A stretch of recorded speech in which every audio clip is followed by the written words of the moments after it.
has revealed at last what happened in the distant past, back in the beginning of time. But from what the cosmos came, back before the great Big Bang, it's finding more hard to describe. Could be anybody's guess. So is it crazy to suggest, what if love, what if love, what if love is all it was? What if love, what if love, what if love is all it was? What if that love still sings, is still alive in everything, moving through the whole universe,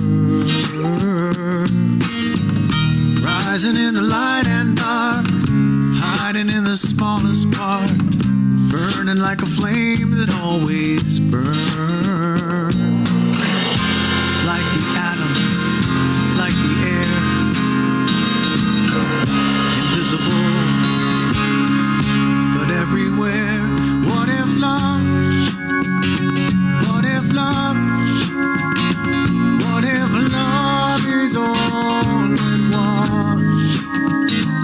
What if love, what if love, what if love is all it was?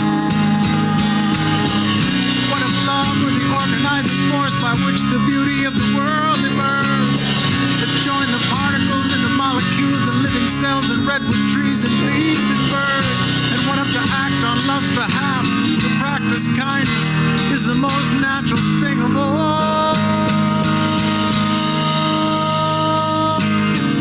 Then when we feel undone, we're sick because we've been spun around on the wheel of despair. We could just breathe it in, reach for that source again, reach out to what's already there. Mystery from whence we came, just for a song, let's give it a name. What if love, what if love, what if love is all it was? What if love, what if love, what if love is all it was? What if love, what if love, what if love, what if love, what if love is all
For each child that's born, a morning star rises and sings to the universe who we are. For each child that's born, a morning star rises and sings to the universe who we are. Oh, for each child that's born, a morning star rises and sings to the universe who we are. Oh, for each child that's born, a morning star rises and sings to the universe who we are.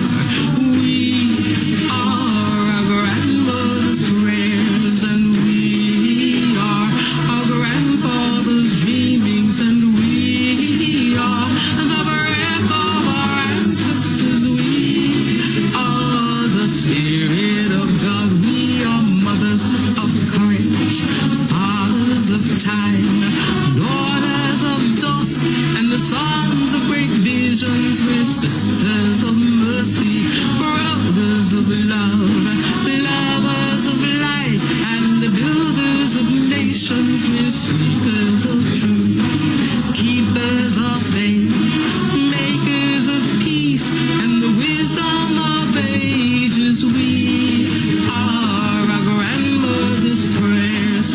We are our grandfather's dreamings, and we are the breath of our ancestors. We are the Spirit of God. We are mothers of courage, fathers of time, daughters of dust, and the sons of great visions. We're sisters of mercy, brothers of love, lovers of life, and the builders of nations. We're seekers of truth and keepers of faith.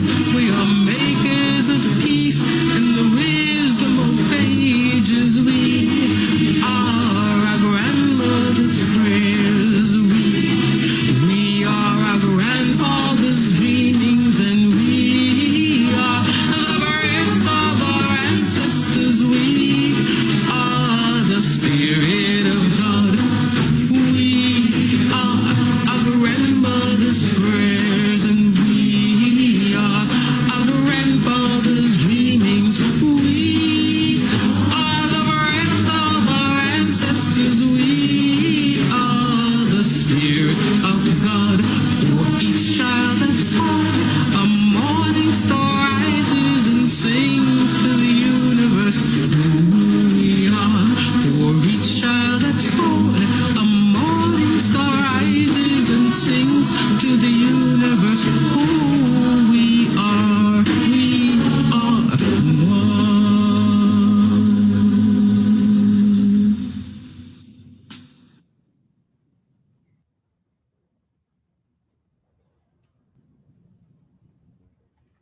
Good morning, folks. Welcome to All Souls Unitarian Universalist in Shreveport once again. This is our first day of thaw after a week of iciness.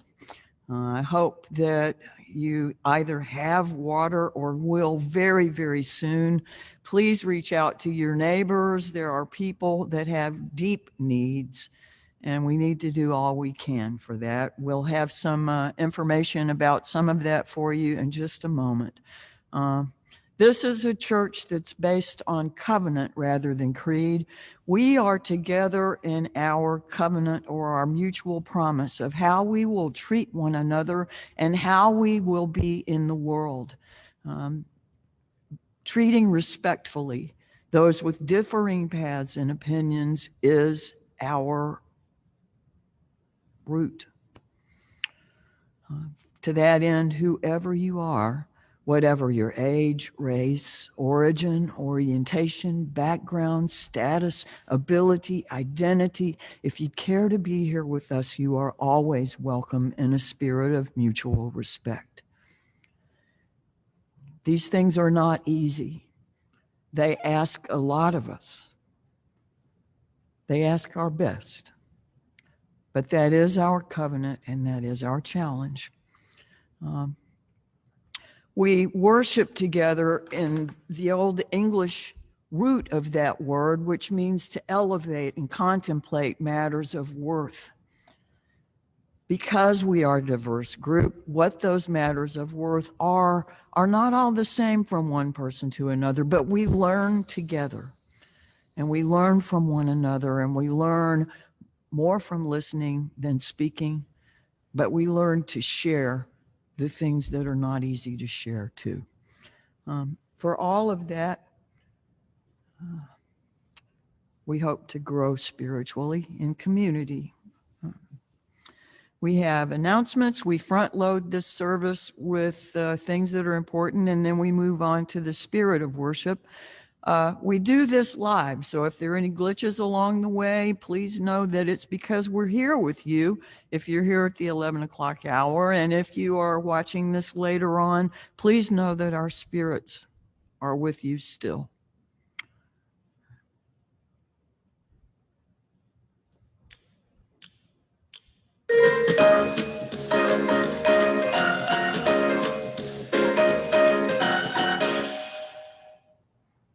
Hi, and I am Bennett Upton, and I am the inventor of Mini Glitches. I am glad to be here with you this morning. I am excited to hear Ms. Fuller talk this morning, so I will keep my announcements brief. One thing that I did want to say is I wanted to say thank you to Melissa Lewis. She is our volunteer of the month for the month of February. She's been doing some amazing work with Noel Food Pantry.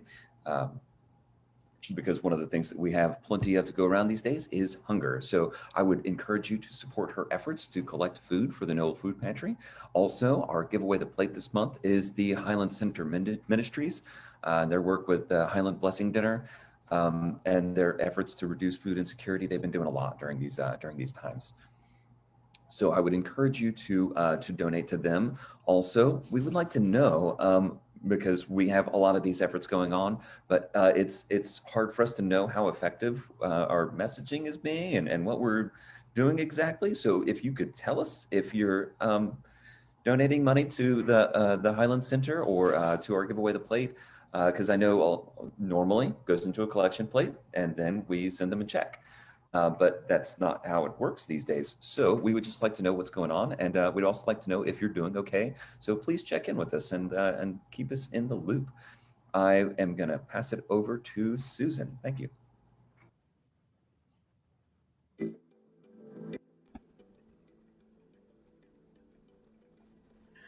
Thank you, Bennett.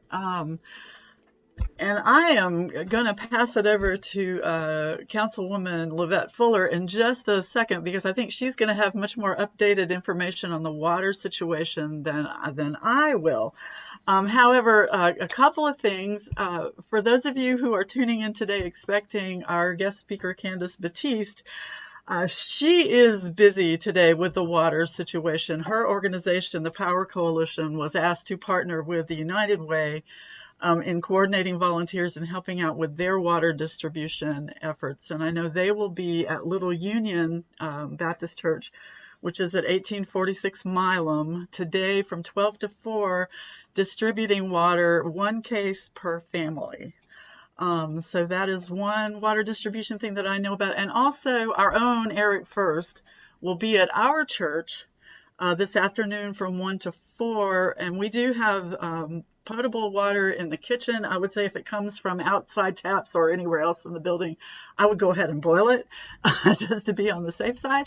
But Eric is asking that if you do want water, that you come to the church between 1 and 4 and that you bring your own container. That he will not have containers, but it is a source of water if you need it. And I think, let's see, 1 to 5, excuse me, not 1 to 4. Thank you, Reverend Barbara. I appreciate that correction. And I think that is all I have. We'll have family religious education today at 1 o'clock. We're looking at a story from the Islamic tradition and some more games and fun stuff too. And I'm going to turn it over to Councilwoman Fuller, and I want to thank you for being here with us this morning, Livette. Thank you so much for having me. Good morning, everyone. I'm glad to be able to give you a brief update today. It's been a lot. And there are other water distribution. The United Way is partnering with Candice Battiste group, like you said. But in addition, and if you're on Facebook, you'll be able to see a lot of this information. The Caddo Office of Homeland Security and Emergency Preparedness, which takes in the city and everything, has distribution for water starting at noon at Uri Drive Middle School, Southern Hills Elementary School, C.E. Bird High School, Huntington High School, Independence Stadium, the fairgrounds, and Southern University. So all over the city. And then in Greenwood and West Caddo, you've got Mount Olive Baptist Church, Green Acres Baptist Church, in Keithville, the Keithville compactor site, and Blanchard at the Town Hall, Oil City Town Hall, and in Vivian, the Town Hall, and also in Belcher, the Village Hall, and in Ida, the Ida Community Center. There's all of that is going to be listed in a nice flyer on the mayor's page, on my page, on Representative Thomas Presley's page. I've seen that. So everyone's trying to get the information out, probably through traditional media as well as social media.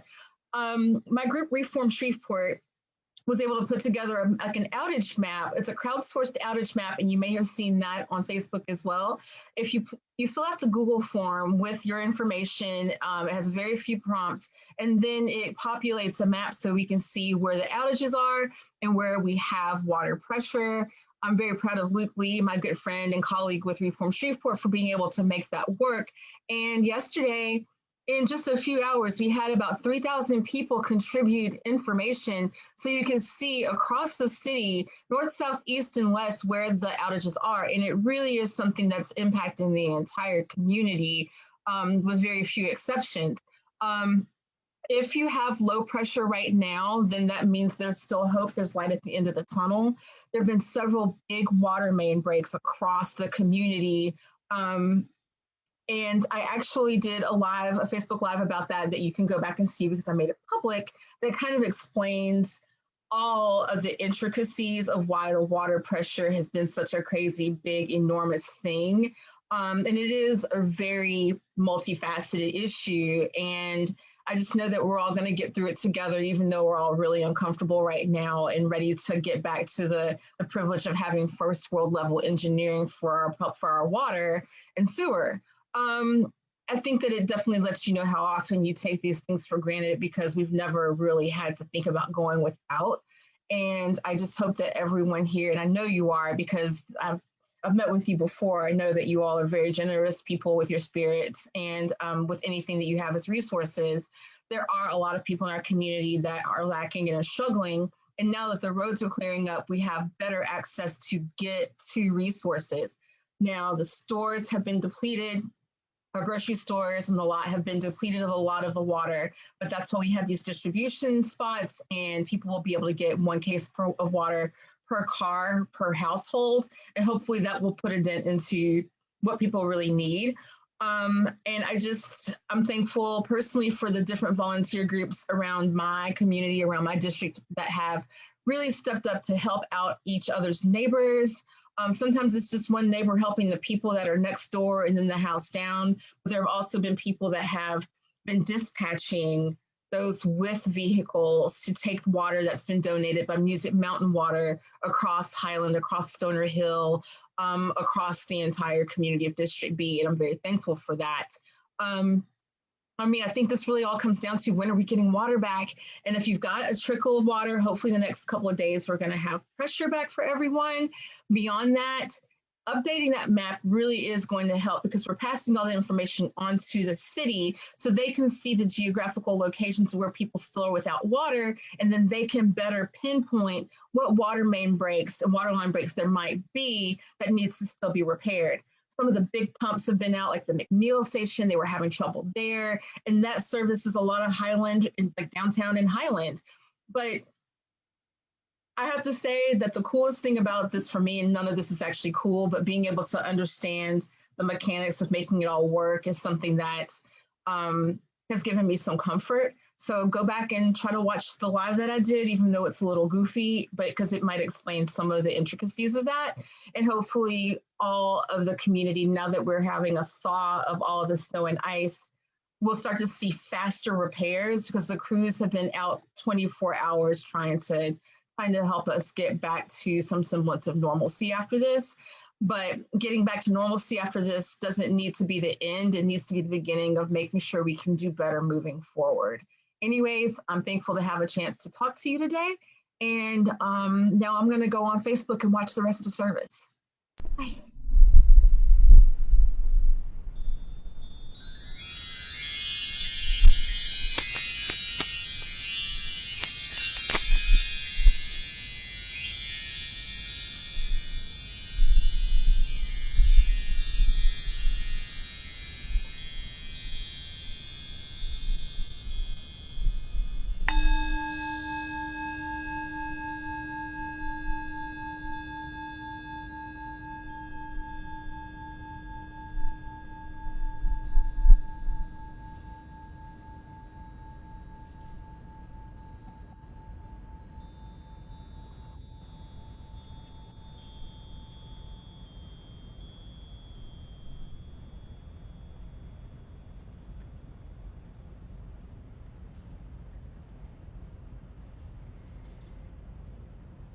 The late 19th and early 20th century journalist, anti-lynching activist, and NAACP co-founder Ida B. Wells said, "The Civil War of 1861 to 65 ended slavery, but it also left us homeless, penniless, ignorant, nameless, and friendless.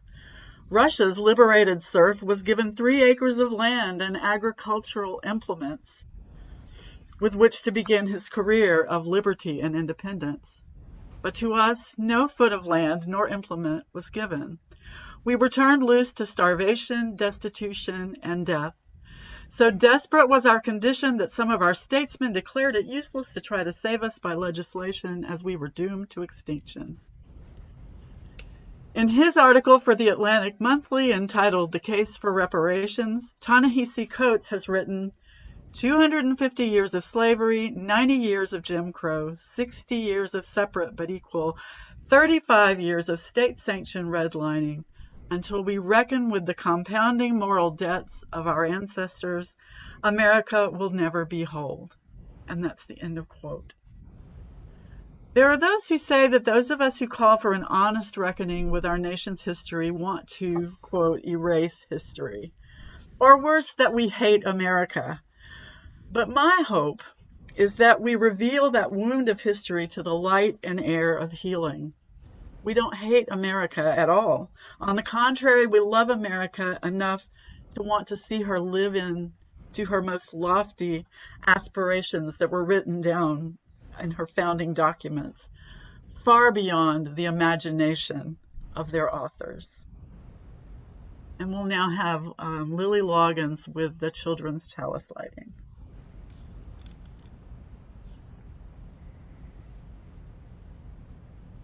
This chalice to celebrate Unitarian Universalism. This is the Church of the Open Mind. This is the Church of the Helping Hand. This is the Church of the Loving Heart.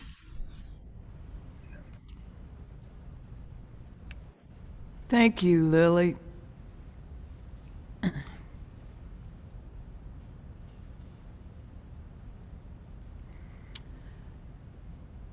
Using a spark of hope, kindle the flame of love.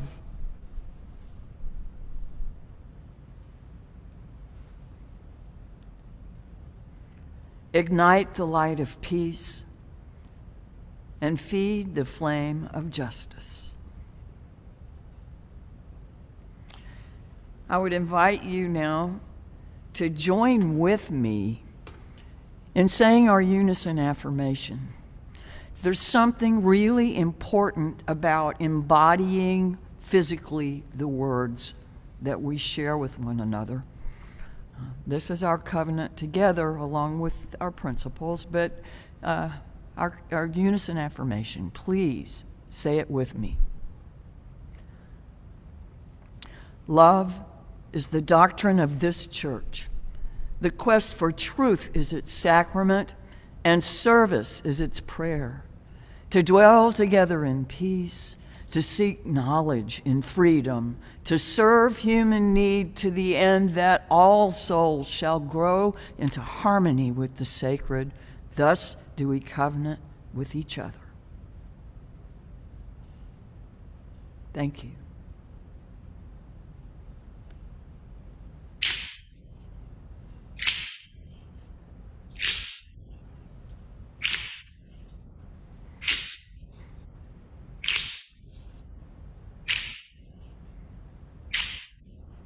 We shall be known by the company we keep, by the ones who circle around to tend these fires.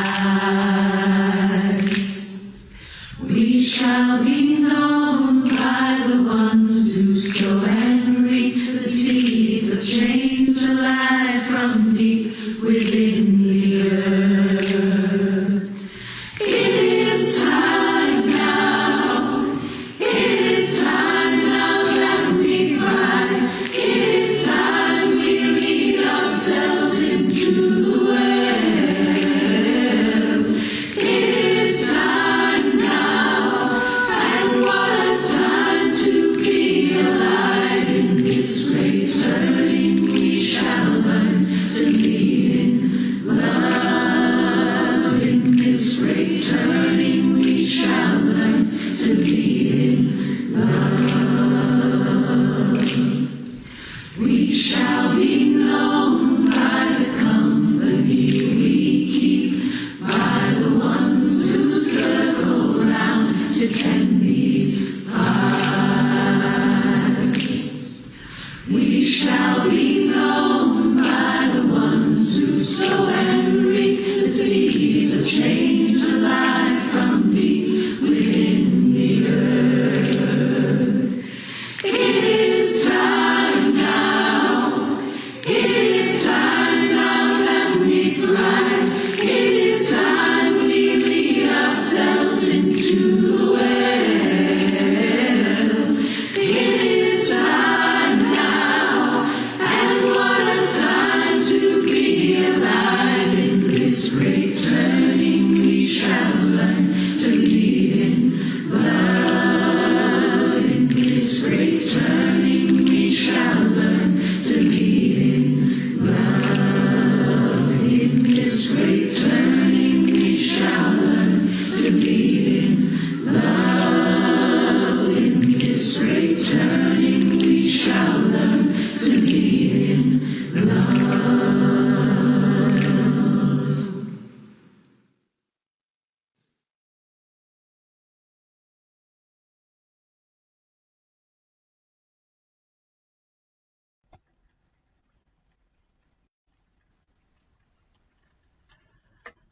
I want to tell you a story about a story that didn't tell the story.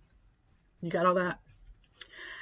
So in 2016, the Scholastic Book Company published a book entitled A Birthday Cake for George Washington.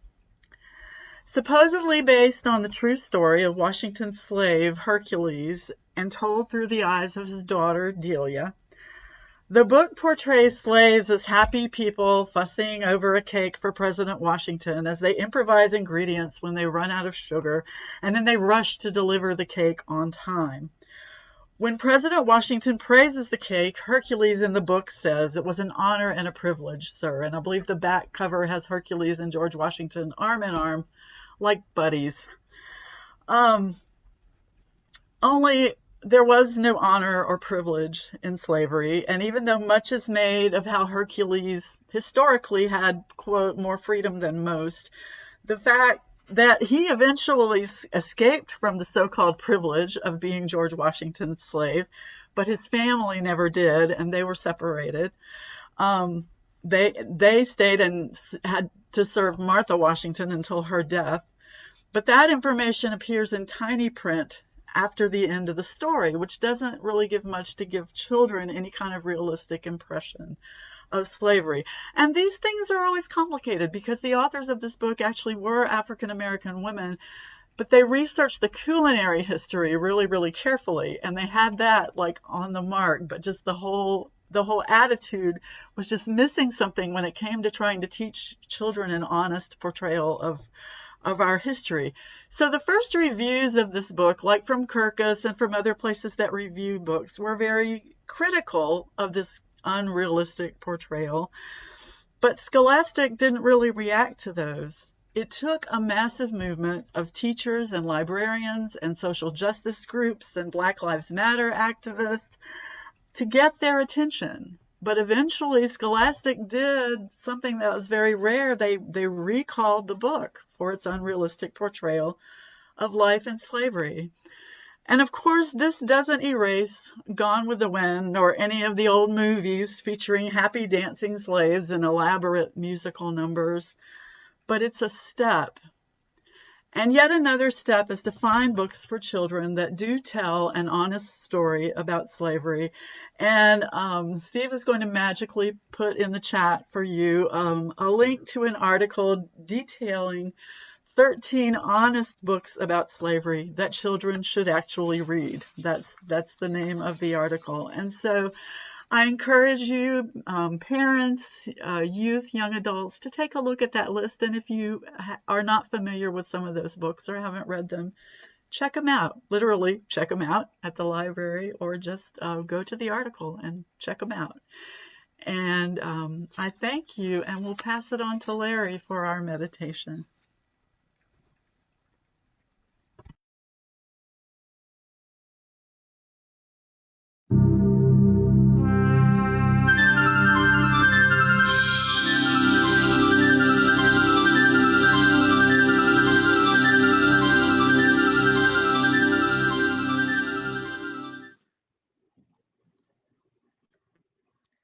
Good morning. Today's meditation is based in part on a meditation prayer by an 8th century monk named Shantideva. For this meditation, let yourself find a comfortable position, your body balanced, your spine straight.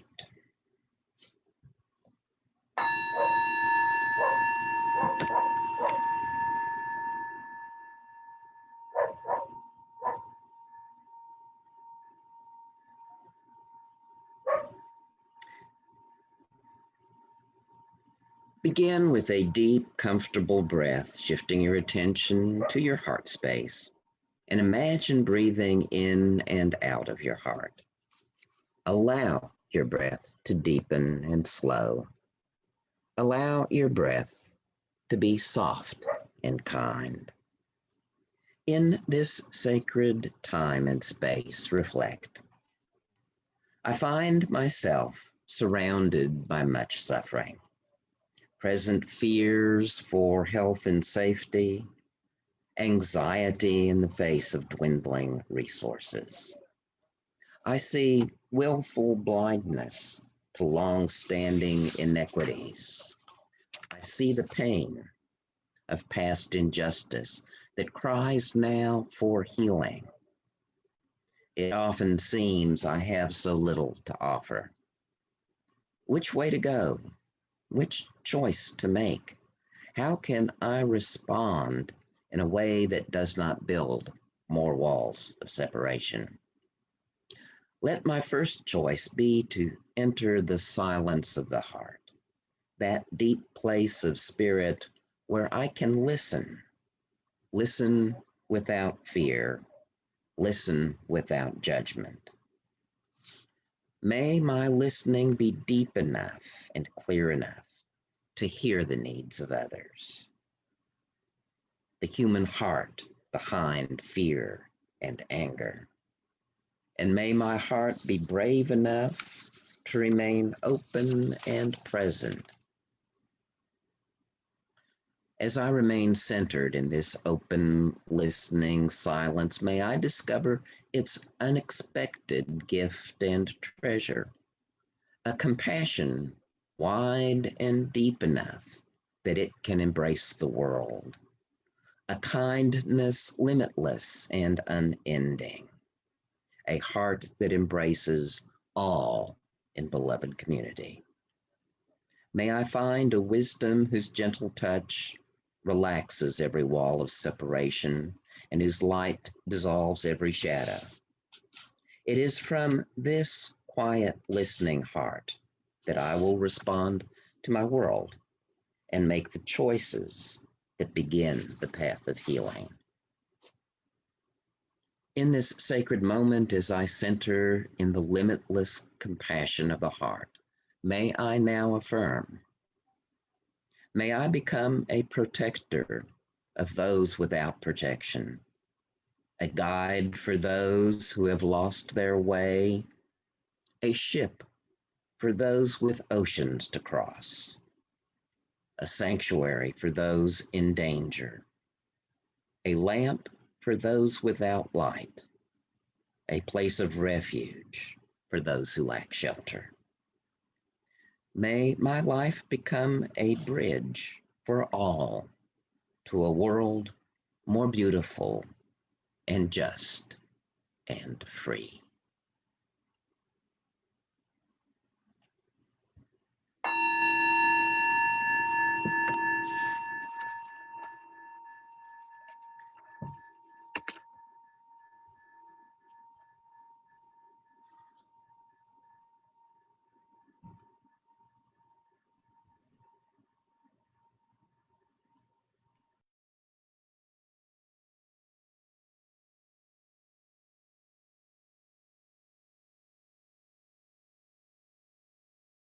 Breathe in, breathe out, breathe in, breathe out. When I breathe in, I'll breathe in peace. When I breathe out, I'll breathe out love. Breathe. When I breathe in, I'll breathe in peace. Breathe. When I breathe out, I'll breathe out love. When I breathe in, I'll breathe in peace. when I breathe out, I'll breathe out love. when I breathe in, When I breathe in, I'll breathe in peace. when I breathe out, I'll breathe out love. when I breathe in, When I breathe in, I'll breathe in peace. when I breathe out, I'll breathe out love. when I breathe in, I'll breathe in peace. when I breathe out, I'll breathe out love. when I breathe in, I'll breathe in peace. when I breathe out, I'll breathe out love. Breathe in, breathe out, breathe in, breathe out.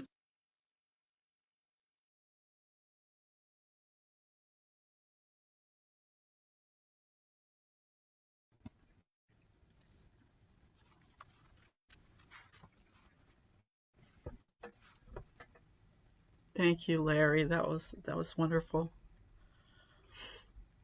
First of all, once again, for those who tuned in hoping to hear Candice Battiste, I promise we will make that happen in the not too distant future.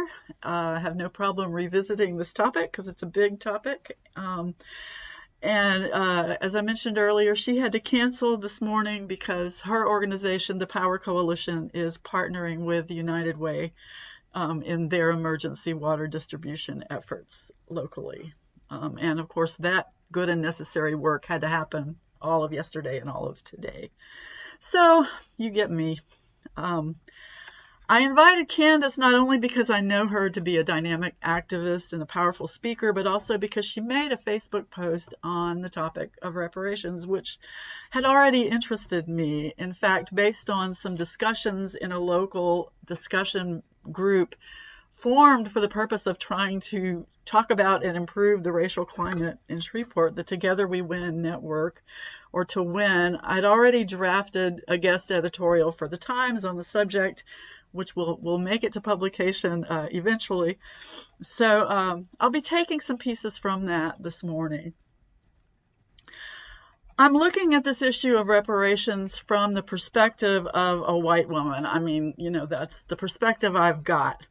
And so, and starting with the historical fact that our demographic has participated rather shamefully in the oppression of people of color, from the plantation mistresses of slavery times to countless false accusers of black men, such as the woman responsible for the death of Emmett Till, to more recent examples of the Amy Coopers and the Permit Patties who seem to view the police as their personal concierge service. Seeing the need to do my own small part to begin to change the course of that history, I wanted to enter the national conversation on the subject of reparations to African American families for the disgrace that was slavery and those repercussions of that continue to this day. So if you're white and you're listening to this and you're already raising objections to what you're hearing, know this up front. Nobody wants you to feel guilty. That's a waste of time. And frankly, that's another way to center whiteness. It's useless. Everyone knows you never personally owned slaves and that you're not personally responsible for the behavior of your ancestors. Furthermore, no one's denying that you worked hard for whatever you have. And all of that is absolutely beside the point. The point is that the foundation of this country was built on the backs of thousands of people who were brought here against their will, and who since emancipation have been met with a series of systemic economic obstacles that have continually undermined their efforts to build generational wealth for their families. So why reparations? Well, because public policy created these long-term systemic inequities, and public policy is what's needed to repair them, hence the name, reparations. You probably heard the expression 40 acres and a mule. Under General Sherman's Field Order 15, freed slaves and white Southern Unionists were to be given legal titles to 40-acre plots of confiscated plantation land, mostly in the low country of South Carolina and Georgia. This promise was made under the Lincoln administration, but it was subsequently broken under Andrew Johnson's administration. He repealed the order in the fall of 1865 and returned what little land had been granted back to the planters who originally owned it. Meanwhile, thousands of white immigrants coming through Ellis Island were provided substantial land grants in the West, often of 160 acres. There's a question of whether reparations should be paid in direct cash payments or in some other way, such as targeted educational assistance or housing assistance, or there are other ideas out there. However, there's ample precedent for direct cash payments as an attempt at restorative justice for systemic governmental abuses. The German government paid reparations to the survivors of the Holocaust and their descendants. Under the Civil Liberties Act of 1988, the U.S. government has paid reparations to American citizens of Japanese descent who were interred during World War II.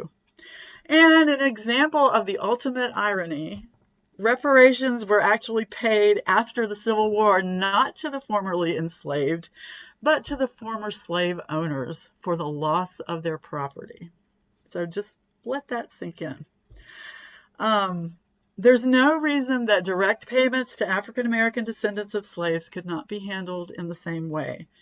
It may seem like a really daunting project to undertake, but government undertakes daunting projects, and also advances in genealogical research and digital record keeping make it a much more realistic possibility. And as for the question of how we pay for it, there are a number of American economists that have devised various formulas for calculating the amount of direct cash payments based on prevailing wages for similar work at the time and the amount of time and money stolen from the enslaved. And as to the question of whether we can afford it, economist Andre Perry of the Brookings Institution makes the point that where there is white suffering, we find the money. And cites as an example the very recent CARES Act, for which Congress rapidly found $2 trillion for direct relief to citizens to address the impact of COVID-19. At least 2 localities in this nation, Asheville, North Carolina, and Evanston, Illinois, already have voted to pay reparations, and the state of California has a task force studying the issue. Evanston actually plans to use $10 million collected in legal marijuana sales to provide Black residents with housing and economic development benefits. And in Congress, H.R. 40, which was originally introduced in 2017 by the late John Conyers, has been reintroduced by Sheila Jackson Lee, and that's simply about forming a task force to study the issue. So how would reparations help to address ongoing systemic racism? Addressing and eliminating the wealth gap between Black families and white families is not the complete answer, but it's a very large part of the answer. The journalist and podcaster Michael Harriot reminds us that although slavery was an investment of sweat, equity, blood, and tears that has never been repaid, we can also look to the years after slavery when Black people had jobs and paid taxes just as white citizens did, yet received none of the same public benefits. That same inequity occurred with New Deal programs and with the GI Bill, even though thousands of Black soldiers served honorably. That was an investment of sweat, blood, and real money that was never repaid. We also need to face our history and teach it with unblinking honesty as our shared reality. We need to acknowledge that the United Daughters of the Confederacy have done a number on our teaching of history. Every romantic notion of the lost cause and a more genteel time, any element of history or fiction that has portrayed plantation life as anything other than the horrifically cruel and exploitive horror that it was, comes directly out of the United Daughters of the Confederacy playbook. And they were responsible for the literal whitewashing of textbooks that affects our view of history to this very day. This distortion of our history, combined with the fact that our citizens increasingly live in echo chambers that reinforce their own misperceptions, has undoubtedly played a large part in this increasingly disturbing streak of overt white supremacy that has shown itself more blatantly in recent years.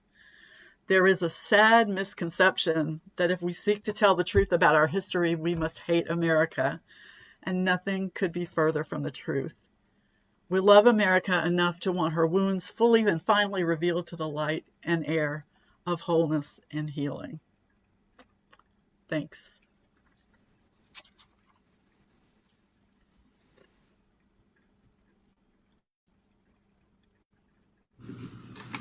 One, two, three, four.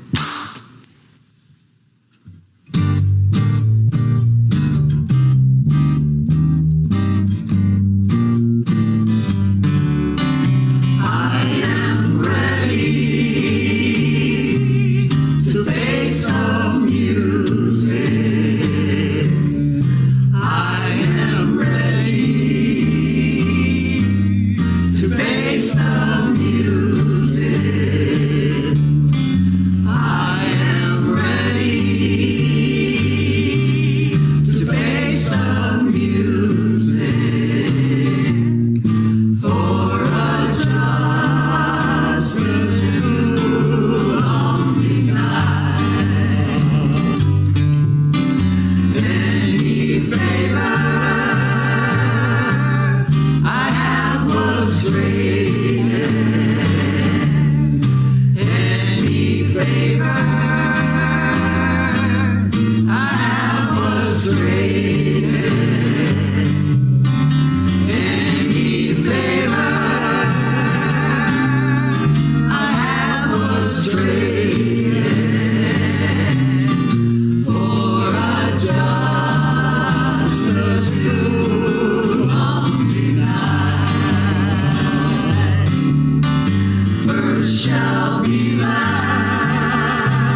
As we extinguish our chalice, we carry its flame in our hearts, in our minds, and in our souls. The flame doesn't blind us, it doesn't burn us, it gives us light, so that when we will take the time to look, we will see and we will learn. It is the light of learning and a light of love.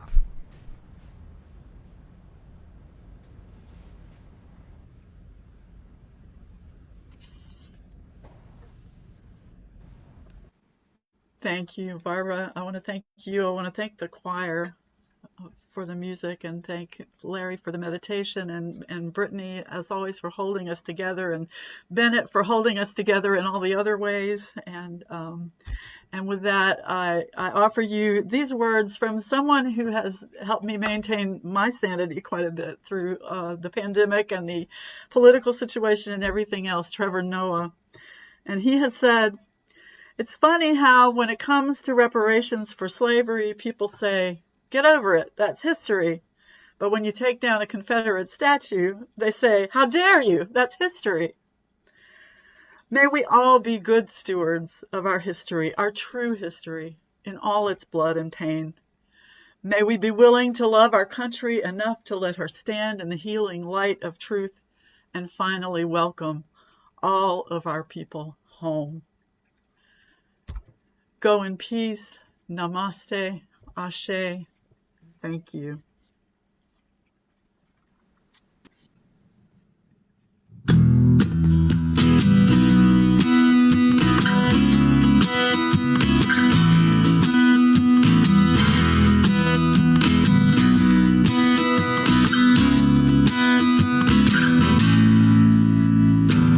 Jesus spoke, entreating them to live together in a great circle of love.